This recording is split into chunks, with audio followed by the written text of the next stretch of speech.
Allez, on va parler pour commencer d'un jeune homme. Oui, un aventurier qui fait la une du Figaro. Alors, jeune homme, il s'agit de Henri de Montfried, mort en 74 à l'âge de 95 ans.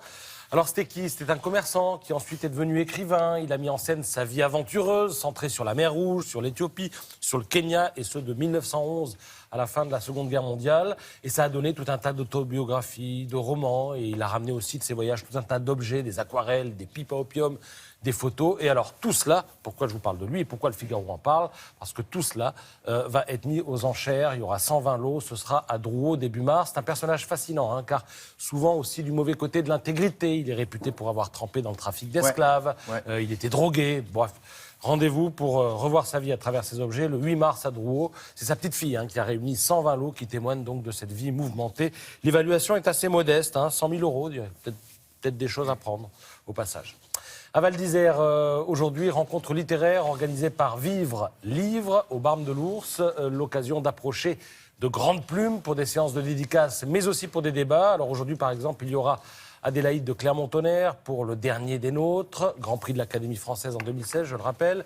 Vanessa Bamberger pour Principe de suspension ou encore Véronique Ovaldé pour Soyez imprudents les enfants. C'est chez Flammarion et tout ça se fait en partenariat avec le magazine Elle. Et qui dit Elle dit pour animer tous les débats. Olivia. De Lamberterie, en chair et en os. Votre avis personnel, aujourd'hui. si vous êtes passé par là, allez la voir en vrai. Alors il faut monter jusqu'à Val d'Isère. Elle existe, c'est pas un hologramme, elle existe. Ah non, elle existe vraiment, ouais. Histoire, culture, foot maintenant. SoFoot, ce magazine qui a toujours de bonnes histoires à nous raconter. Cette fois-ci, mon attention a été attirée à la une par ce titre. Regardez, attention, portugais méchant. Alors, l'histoire, eh bien, c'est celle de Canelas 2010, un club de 4e division portugaise. C'est une équipe de méchants, le club contre lequel personne ne veut jouer. Alors, lui, vous allez voir, c'est le capitaine de l'équipe. Il crie à la cabale, il crie au complot, il a l'air content de lui. Alors, concrètement, de quoi se plaignent leurs adversaires? Eh bien, ils se plaignent de menaces. C'est-à-dire qu'à chaque fois qu'il y a un match, à leurs adversaires, les joueurs de Canelas disent « On sait où tes enfants traînent, on sait où tu habites. » Et en plus... C'est la mafia. Oui, ces gars-là mettent la tête là où personne ne mettrait les pieds ou même les roues de la bagnole. Donc, sur le terrain, ils sont agressifs. Ils blessent souvent un joueur adverse. Ça calme tout le monde. Bref, c'est une équipe de bourrins contre laquelle la quasi-totalité des autres équipes du district refusent de jouer. Elles le font régulièrement savoir. Et malgré l'amende qui leur est infligée, qui est de 750 €.